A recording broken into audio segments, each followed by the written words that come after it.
ওমানের ঐতিহ্যের অন্যতম নিদর্শন সুলতান কাবুস গ্র্যান্ড মসজিদে পর্যটকদের জন্য প্রবেশ ফি চালু করা হয়েছে। ২০২৫ সালের ফেব্রুয়ারি থেকে এই মসজিদে প্রবেশ করতে প্রতিজন পর্যটককে ৮ ওমানি রিয়াল বা ২৫০০ টাকা প্রদান করতে হবে। মসজিদের প্রশাসন জানিয়েছে, ক্রমবর্ধমান পর্যটকদের সংখ্যা নিয়ন্ত্রণ এবং সেবার মান উন্নয়নে এই সিদ্ধান্তের প্রধান উদ্দেশ্য।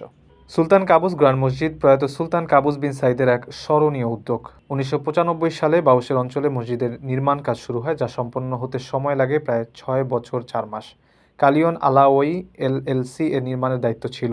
মসজিদটির স্থাপত্য ১৪ মিটার দীর্ঘ ঝাড়বাতি এবং একটিমাত্র বিশাল জায়নামাজ বিশ্বজুড়ে প্রশংসিত। একসময় জায়নামাজ ছিল বিশ্বের সবচেয়ে বড়।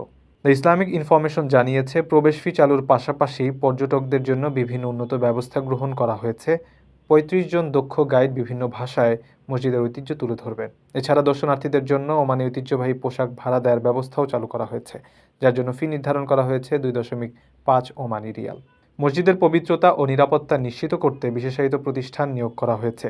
৫ ওয়াক্ত নামাজ আদায়ের জন্য মুসলিমদের ক্ষেত্রে প্রবেশ ফি প্রযোজ্য নয়। ধর্মীয়, সাংস্কৃতিক ও বৈজ্ঞানিক উদ্দেশ্যে আসা দর্শনার্থীদের জন্য ফি ছাড় দেওয়া হয়েছে।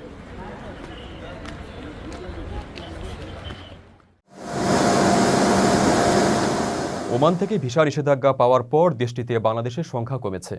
বিমানবন্দরগুলোতেও বাংলাদেশিদের চলাচল কমেছে উল্লেখযোগ্য হারে।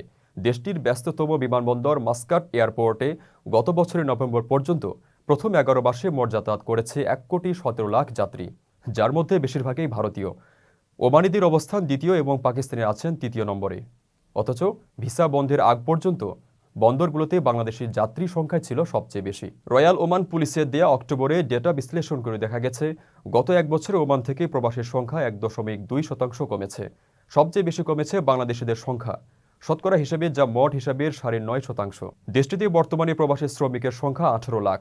এরই মধ্যে বাংলাদেশি আছেন ৬,৫৬,০০০, ভারতের ৫ লাখ আর তিনে থাকা পাকিস্তানের সংখ্যা ৩,০৩,০০০। গত বছরের ৩১ অক্টোবর বাংলাদেশিদের জন্য ভিসা সুবিধা বন্ধ করে দেয় ওমান।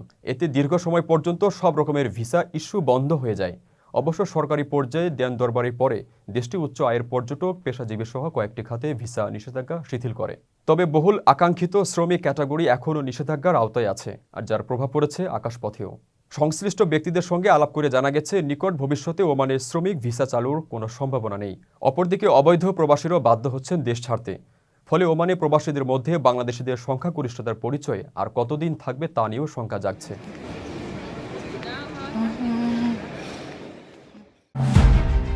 আওয়ামী লীগ সরকারের পতনের পর নতুন করে আলোচনায় পাকিস্তান বাংলাদেশ সম্পর্ক।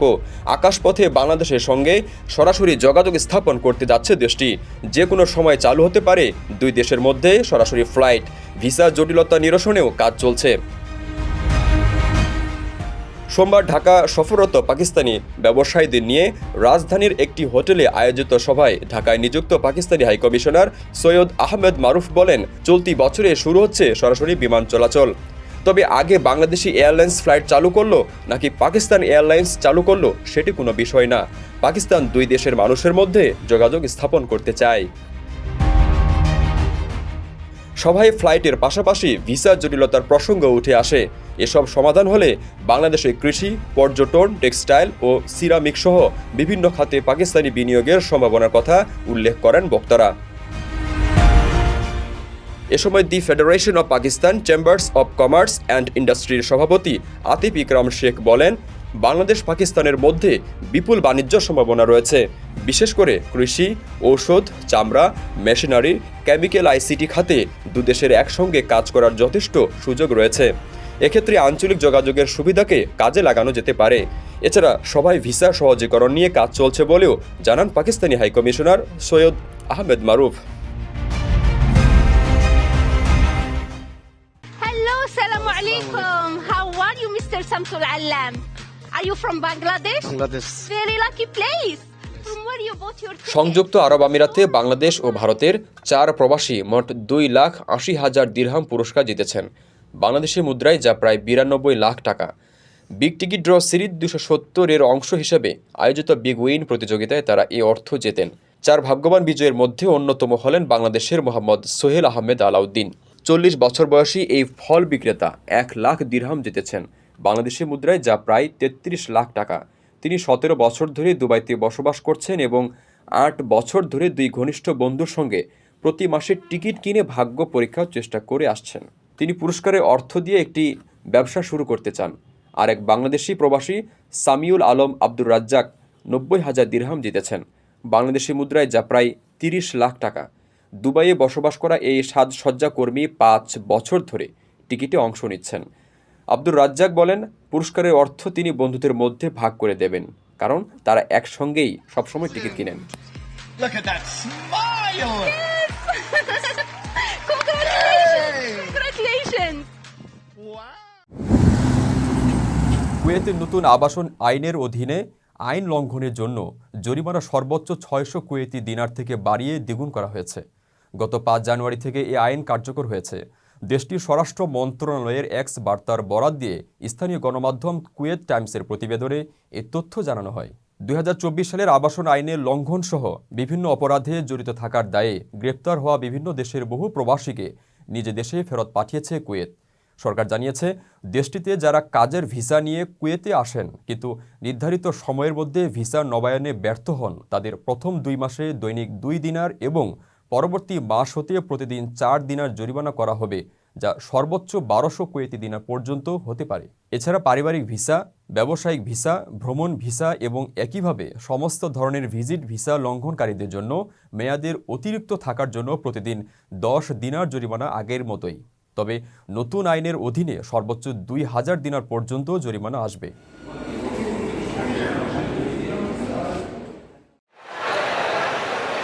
মালয়েশিয়া সরকারের বেঁধে দেওয়া সময়ের মধ্যে দেশটিতে যেতে না পারা বাংলাদেশি কর্মীদের 2টি তালিকা করেছে প্রবাসী কল্যাণ মন্ত্রণালয়।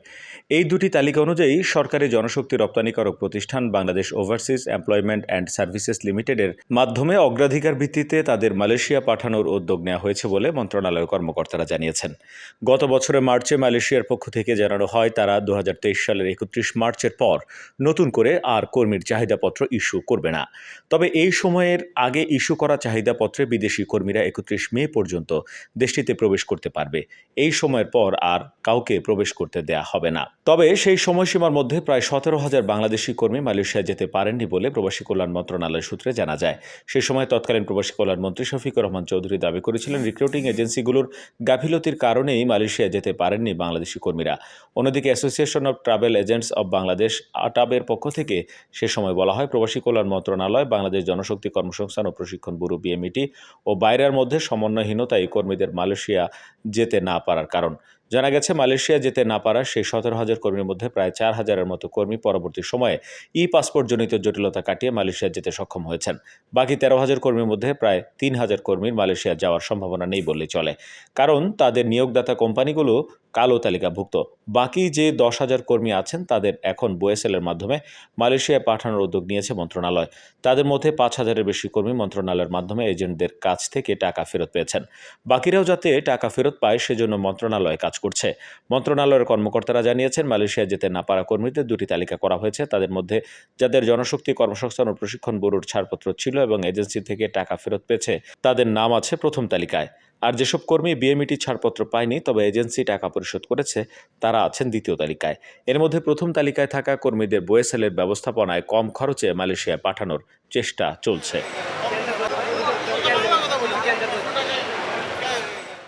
يوم 20 من نوفمبر من كل عام ওমানের জাতীয় দিবসের তারিখ পরিবর্তন হয়েছে। শনিবার নিজের ক্ষমতা গ্রহণের দিনে দেয়া ভাষণে 20 নভেম্বরকে ওমানের জাতীয় দিবস হিসেবে ঘোষণা করেছেন সুলতান হাইথাম বিন তারিক। সুলতান হাইথাম তার বক্তৃতায় বলেন, এখন থেকে প্রতি বছর 20 নভেম্বর ওমানের জাতীয় দিবস হিসেবে পালিত হবে, কারণ এই দিনটি ঐতিহাসিকভাবে ওমানের ইতিহাসের একটি গুরুত্বপূর্ণ মুহূর্ত। 1744 সালের এই দিনেই আল বুসাইদি পরিবার দেশের নেতৃত্ব গ্রহণ করে। তিনি বলেন, ইমাম সাইদ আহমেদ বিন সাইদ আল বুসাইদি জাতির সার্বভৌমত্ব, স্বাধীনতা ও মর্যাদার জন্য আত্মত্যাগ করেছেন। তিনি একটি ঐক্যবদ্ধ জাতি গঠনের সূচনা করেন, যা পরবর্তীতে ওমানকে তার সার্বভৌমত্ব এবং স্বাধীনতা রক্ষায় সাহায্য করেছে। সুলতানের এই ঘোষণার মধ্য দিয়ে জাতীয় দিবসের সময়কাল আনুষ্ঠানিকভাবে পরিবর্তিত হলো। من تاريخ عمان الحافل بالأيام المشرقة أن نعلن في هذا المقام بأن يكون يوم 20 من نوفمبر من كل عام يوما وطنيا لسلطنة عمان على يد الإمام المؤسس السيد أحمد بن سعيد البوسعيدي الذي وحد راية الأمة العمانية وقاد نضالها وتضحياتها الجليلة في سبيل السيادة الكاملة على أرض عمان. যে কোনো দেশের জন্যই জাতীয় দিবসের উপলক্ষ এবং তারিখ অত্যন্ত গুরুত্বপূর্ণ। এতদিন 18 নভেম্বর ওমানের জাতীয় দিবস পালিত হতো। দিনটি ছিল প্রয়াত সুলতান কাবুস বিন সাইদ আল সাইদের জন্মদিন। দীর্ঘ সময় ধরে এই দিনটি জাতীয় দিবস হিসেবে পালিত হয়ে আসছিল। এখন 18 নভেম্বরের পরিবর্তে নতুন জাতীয় দিবস হিসাবে 20 নভেম্বর উদযাপন শুরু হবে। সিদ্ধান্তটি ওমানের ইতিহাসের একটি গুরুত্বপূর্ণ পদক্ষেপ হিসেবে বিবেচিত হচ্ছে।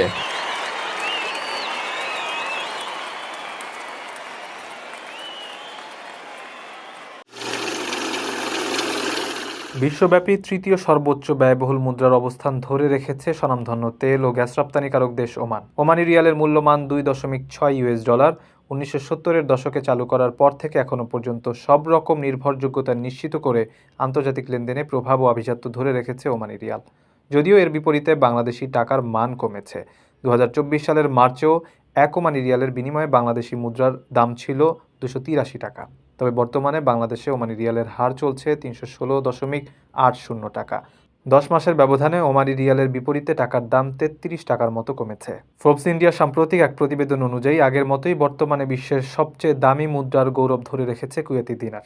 আমেরিকান মুদ্রা এর বিনিময় হার $3.24। বর্তমানে বাংলাদেশে এক কুয়েতি দিনারের দাম 400 টাকা 16 পয়সা। বিশ্বব্যাপী দ্বিতীয় শক্তিশালী মুদ্রা হিসেবে রয়েছে বাহরাইন দিনার। এর বিনিময় হার $2.65। পারস্য উপসাগরের এই দ্বীপরাষ্ট্রটিও তেল ও গ্যাস রপ্তানির উপর অনেকাংশে নির্ভর করে। এক বাহরাইন দিনারের বর্তমান বাংলাদেশি মূল্য 322.55 টাকা। বহু বছর ধরেই আন্তর্জাতিক বাণিজ্যে শক্তিশালী মুদ্রা হিসেবে নিজেদের অবস্থান ধরে রেখেছে এই তিন দেশ। যদিও তাদের এই অবস্থানের পেছনে তেল ও খনিজ সম্পদের অবদানই সবচেয়ে বেশি বলে বিবেচনা করা হয়। সাম্প্রতিক সময়ে বাংলাদেশ সহ বিভিন্ন দেশের মুদ্রার মান অবনমন হলেও মধ্যপ্রাচ্যের দেশগুলোর মুদ্রা নিজেদের শক্তিমত্তা ধরে রেখেছে।